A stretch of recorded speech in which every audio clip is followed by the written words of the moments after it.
तालुका कोरेगाव येथील शांताराम विठ्ठल भोसले यांनी कोरेगाव पोलीस स्टेशनला दिलेल्या फिर्यादीवरून त्यांचे भाऊ पोपट विठ्ठल भोसले तसेच प्रथमेश विठ्ठल भोसले नंदा भोसले यांनी 20 मार्च 2024 रोजी संध्याकाळी 7 ते 7:30 च्या दरम्यान नारळाची झाडे पेट्रोल टाकून जाळली। याबाबत चिमणगावचे तलाठी सपकाळ यांच्याकडे पंचनामा करण्यासाठी सांगितले असता त्यांनी पंचनामा केला नाही व दाद देखील घेतली नाही।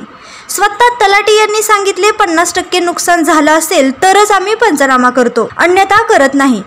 तसेच कोरेगाव पोलीस स्टेशनचे लावण साहेब यांच्याकडे गुन्हा नोंदवण्यासाठी गेले असता तेथेही त्यांनी 2-3 दिवस गुन्हा नोंद केला नसून याबाबत देखील टाळाटाळ करून 3ऱ्या दिवशी गुन्हा नोंदवून त्यांनी असे सांगितले की संबंधित लोकांना बोलावून त्यांना अटक करतो, परंतु अजून देखील त्यांना अटक झालेली नाही। तसेच वन विभागाच्या अधिकाऱ्यांना सांगू सुद्धा ते याकडे फिरकले देखील नाहीत। आम्ही दाद कोणाकडे मागायची असाही सवाल लेखी स्वरूपामध्ये दिलेल्या तक्रारीमध्ये बोलले जात आहे।